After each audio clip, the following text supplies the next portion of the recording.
Merry meet my fellow bookish witches. Welcome to Witchy Reads, a place where we talk about books and other bookish things. Another season has passed, and you know what that means. It's time for my spring 2024 reading wrap-up. To say my reading this spring was disorganized is an understatement. That doesn't mean I didn't enjoy most of the books that I read. I didn't necessarily read the books I had initially planned on reading. I'll explain more in a little bit, but right now, let's get into the books I read this past spring season. I've been gauging my interest in trying to read more sci-fi, so when The Abduction of Stefan Bossi, a short story by Nathan Harker, came up as a suggested request on my Book Sirens account, I thought, why not? It is a short story coming in at only 16 pages. I thought it would be a nice, easy read to dip my feet into this genre. An astronaut's memories of alien abductions on board the International Space Station, ISS, take him on a mission to uncover the truth behind the mysterious implants in a freakish short story by best-selling author Nathan Harker. I do think the book cover is good and does represent an air of mystery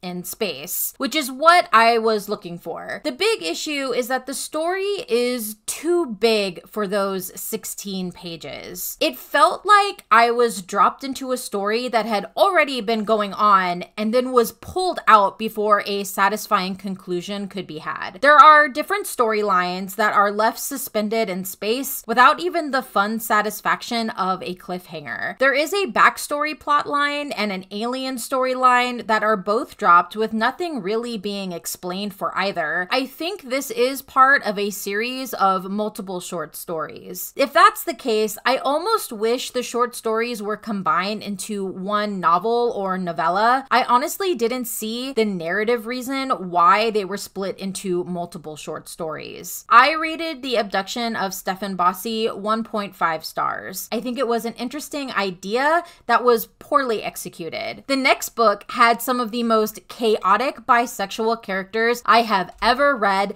and I loved them. I'm talking about The Perfect Crimes of Marian Hayes by Sebastian. Marian Hayes, the Duchess of Clare, just shot her husband. Of course, the evil, murderous man deserved what was coming to him, but now she must flee to the countryside. Unfortunately, the only person she can ask for help is the charismatic criminal who is blackmailing her, and who she may have left tied up a few hours before. A highwayman, con artist, an all-around cheerful villain, Rob Brooks is no stranger to the wrong side of the law, or the right side of anybody's bed. He never meant to fall for the woman whose secrets he promised to keep for the low price of £500. But how could he resist someone who led him on a merry chase all over London, left him tied up in a seedy inn, and then arrived covered in her husband's blood and in desperate need of his help? As they flee across the country, stopping to pick pockets, drink to excess, and rescue invalid cats, they discover more true joy and peace than either has felt in ages. But when the truth of Rob's past catches up to him, they must decide if they are willing to reshape their lives in order to forge a future together. I am normally not a fan of the animated, cartoonish book covers, but I actually really like this one because this is clearly a different illustrative style. It looks more adult,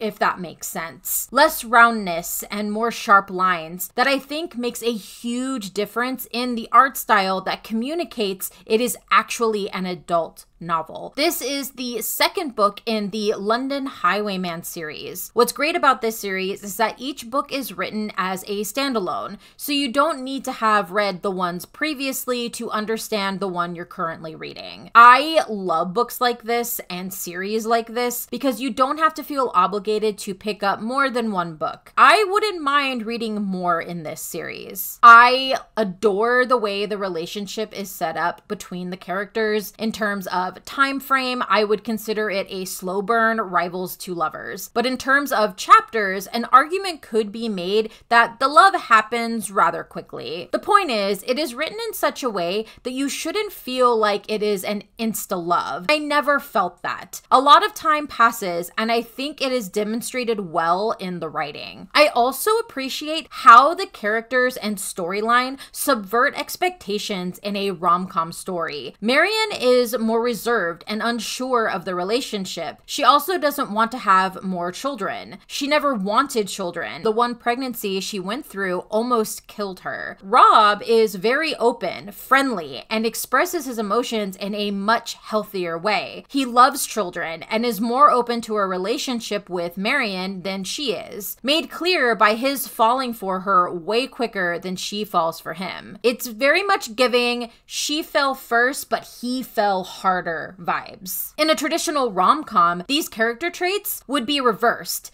It was nice to see this change and show that women can be way more than a one-note love interest. I did love that it was made explicitly clear that both characters were bi. I need more chaotic bi in my life. I did hope for a more be gay, do crimes narrative. On the whole, this was a sweet, fun read that presented an uncommon relationship for a rom-com novel. I rated The Perfect Crimes for Marian Hayes 5 stars. Highly recommend for those looking for an unconventional rom-com with fun highwayman adventures, rivals to lovers trope, and a healthy relationship without a typical third act breakup. It's crazy to think that I went from that novel to The Lantern's Ember by Colleen Houck. If you haven't seen it, I do have a full video review of this book. That video goes far more in depth as to what went wrong with this book. Definitely suggest you watch it. Welcome to a world where nightmarish creatures reign supreme. 500 years ago, Jack made a deal with the devil. It's difficult for him to remember much about his mortal days, so he focuses on fulfilling his sentence as a lantern, one of the watchmen who guard the portals to the other world, a realm crawling with every nightmarish creature imaginable. Jack has spent centuries jumping from town to town, ensuring that nary a mortal or not so mortal soul slips past him. That is until he meets beautiful Ember O'Dare, 17, stubborn, and a natural-born witch. Ember feels a strong pull to the other world. Undeterred by Jack's warnings, she crosses into the Forbidden Plane with the help of a mysterious and debonair vampire, and the chase through a dazzling, dangerous world is on. Jack must do everything in his power to get Ember back where she belongs, before both the earthly and unearthly worlds descend into chaos. I do like the book cover for this book. The Halloween imagery was why I picked up the book in the first place. I do feel like this was a bait and switch. The Halloween vibes weren't enough to make this a good or even coherent story. The love triangle square is so problematic, as I explain in my video. The woman main character is an airhead, and that makes it harder to relate to her or support the obvious bad decisions she makes. She is also the definition of a Mary Sue, which added to my annoyance. I rated The Lantern's Ember 1 star, making it my first 1-star read of 2024. I want to take a moment to say that some of the best horror/horror adjacent novels I have read over the last year have been from requesting arcs from Book Sirens. Whispers of Apple Blossoms by Brett Mitchell Kent was no exception. This is a horror mystery thriller that was officially published at the beginning of May, and I am so glad I got to read an arc for it. A love story spanning decades, a lonely widow mourning her husband and daughter, a trail of missing people all leading to one unpredictable source. Edna Mann, a lonely widow longing for the family she's lost, finds companionship in an unlikely source when her late husband begins communicating with her through her houseplant. As those around her begin to disappear, Edna must confront the reality that something much worse may be at play, and has been for longer than she could have ever expected. An atmospheric and haunting tale of love, heartache, fear, and obsession. The warped reality of an elderly woman filled with regret interlaces with the story of the past she desperately longs to relive. Whispers of Apple Blossoms is as romantic as it is heartbreakingly sinister, and as each petal falls, pulls you further into the darkness and toward the unforgettable finale. I love the cover, the misshapen house surrounded by the gnarled branches of trees sprouting apple blossoms. It's not terrifying, but definitely unsettling. This book is eerie. from beginning to end. Even though I caught on as to what was going on pretty early in the book, it's not like the book hides it very well per se, but I think it utilizes the storytelling well to almost pull a Jaws-like effect, not showing the face of the danger until you are already in the thick of it. I loved the flashbacks that filled in the backstory for the couple, how it actually made you empathize with them and all that they had gone through. It makes such a great contrast to the weird, creepy shit that is happening in the present time. It is a quick read that leaves you on the edge until the end, and I had a good time reading it. I rated Whispers of Apple Blossoms 4.25 stars. I recommend it for those who want a creepy introduction to horror. It is definitely a solid choice. You might think this next book was me doing a complete 180 from the last book, and I wouldn't disagree with you. Parallel by Hope Bolinger was another ARC request from Book Sirens, the most impulse ARC request I have possibly ever made. What intrigued me about it was that it was listed as sci-fi romance, and I literally went, ooh. But then had to pause because under that it said Christian. I never thought I would see a Christian sci-fi romance book. But here we are. Despite my reservations, I went ahead and requested it. A Laurelville college dropout and aspiring model, Sonia swore off men and dating apps, and especially men on dating apps, until she met Jonas. A straight-A student and prospective counselor, Jonas had no time for dating and women until he met Sonia. They spent 300 hours, 90 days, 3 months in the talking phase, and now they're finally ready to meet in person. A first date at their local favorite cafe, Out of This World, sounds perfect. But when Sonia shows up at the decided time and day, she finds Jonas missing from the cafe. Did they get their wires crossed? Was it a different location? Or worse, did he just not show up? Little does she know, Jonas is experiencing a similar fate at his local Laurelville cafe. The two assume they've been stood up, and although it may be a trend of the times, it hurts nonetheless. However, a quick video call turns their despair into confusion, as Jonas shows he is indeed in the cafe. So does Sonia. So who's in the wrong? If it's the same time, date, and place, what's different? Are there forces beyond their understanding lurking in their universe, wreaking havoc on their dating life? And are they the only ones affected? I do think the book cover is interesting. It shows the different universes that each character is living in, and I like the color palette. This is essentially a multiverse romance about two college kids, Sonia and Jonas, meeting through a dating app that has accidentally opened a wormhole for communication, and not much else. They then have to make the choice to be together or not. If they do stay together, who will move universes? The author goes out of her way to add a foreword all about why this book is a Christian book and how it pertains to her own experiences. Her main reason is that the romance happens exceptionally fast, which tells me that this author hasn't spent much time reading romance novels. Insta-love is a whole trope and doesn't necessarily mean that the story is Christian. I personally think what did make this story Christian is the constant mention of church and how much Sonia and Jonas, who essentially just met, want to get married immediately. But this also somehow felt forced. I really don't think that this was needed. The fact that this book had a lot of science discussion and LGBTQIA characters made it seem weird that the author was so insistent that the book be labeled as Christian. The science was not explained well and didn't really add anything to the story except to just be like, I opened a wormhole because science. Unfortunately, I also don't think the inclusion of the LGBTQIA characters was done in a genuine way. What do I mean by this? Well, these two characters are the best friends of Sonia and Jonas, and are the opposite sex for each. It really felt like they were made queer to remove temptation from Sonia and Jonas, because I personally think they better fit with their friends. In addition to the weird romance, all the other character interactions were equally as weird. I understand that the woman main character is neurodivergent, but I honestly do not believe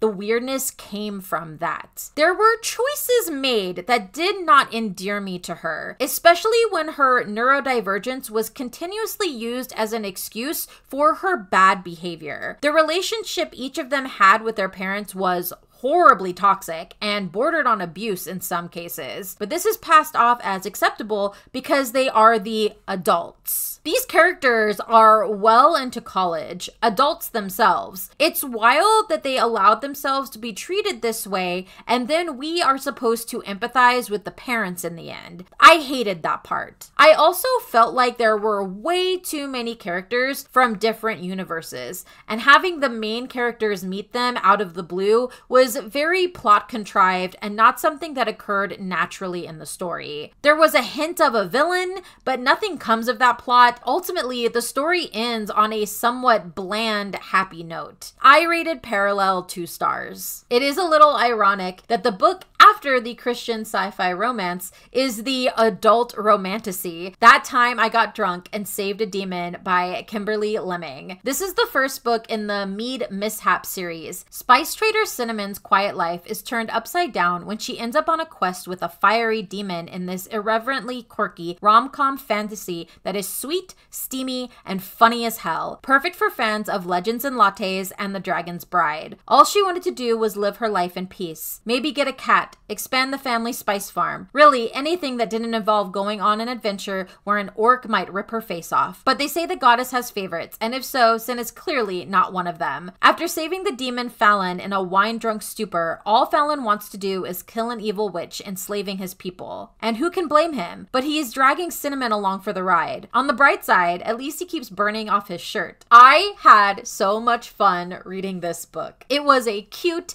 silly, cozy adventure book with a reluctant chosen one, which is a trope that I adore but don't get to read often enough. I think the romance is very sweet despite being very much an insta-love trope. Cinnamon as a character was so relatable and fun. It was also great to get a strong, funny woman of color as a love interest. We love to see it. I liked that the story didn't follow just the two love interests, and they ended up picking a ragtag group of characters along the way. There were some little plot issues and time skips that were easily forgiven to move the story along. This wasn't an issue, and the book was actually written very well. I think this would be a great book for Dungeon and Dragon lovers and absolutely fans of Travis Baldry's books Legends and Lattes and Bookshops and Bone Dust. I rated That Time I Got Drunk and Saved a Demon 4.25 stars. I cannot wait to read the next book, That Time I Got Drunk and Yeeted a Love Potion at a Werewolf. I'm combining the next 3 books because they are the books I read for the Asian Readathon. I have an entire video that goes into more detail about them